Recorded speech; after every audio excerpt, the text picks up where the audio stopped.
Hello and welcome to a new topic, how to write supporting sentences in a paragraph. Stage 3. Previously, I talked about a role of creative thinking in writing a paragraph. I also talked about how creative thinking helps us form, create or write a title.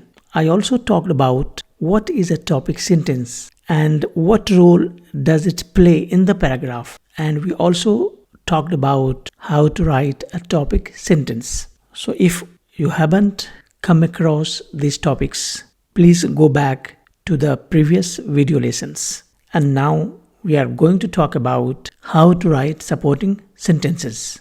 Now let's discuss the topic. But before we come to know how to write supporting sentences, it's very important for all of us to know what are supporting sentences. What do they mean? What role do they play in a paragraph? Please support by joining the channel. Your financial contributions are greatly appreciated and truly support the cause I stand for in promoting self-learning.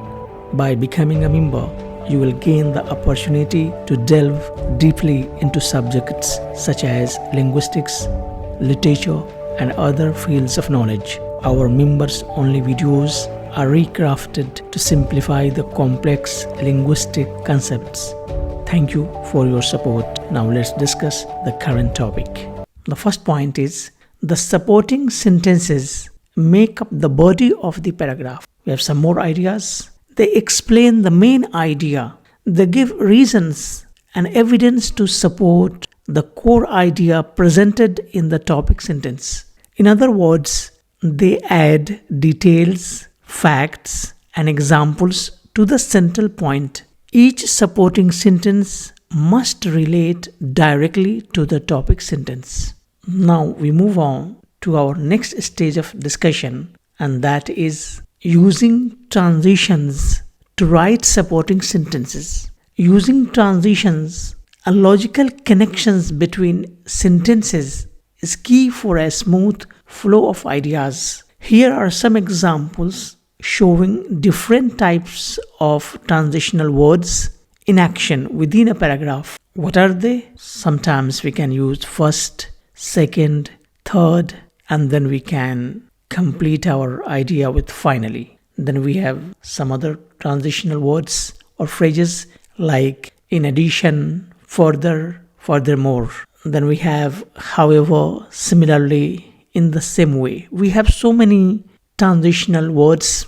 They connect sentences, they link logical connections between the ideas, and we have a number of transitional words. Here I have taken just a few of them to let you understand how they help in writing supporting sentences. Now we are going to talk about how to write supporting sentences with examples. So we must have a topic in our mind. We must have a title in our mind before we start writing anything. So at the moment we have a topic, importance of regular exercise.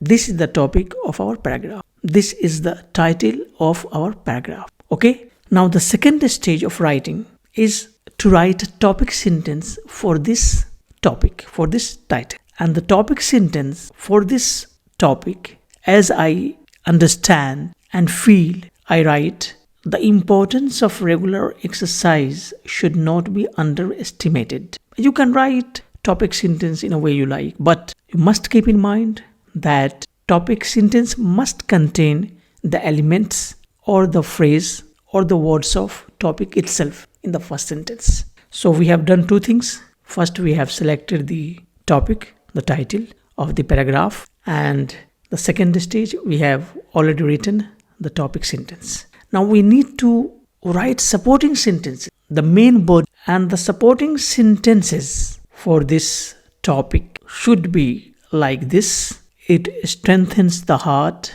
A regular exercise also improves blood circulation. Further, using transition here to continue our flow of thought. Further, it helps reduce stress. It boosts energy levels and keeps the body fit and active. And in this way, you can continue. So that is how we write supporting sentences. So what we have come to know, till now is, first we must have a title of the paragraph which comes out of our creative thinking, creative process. The second, we write a topic sentence for the topic we have decided to talk about.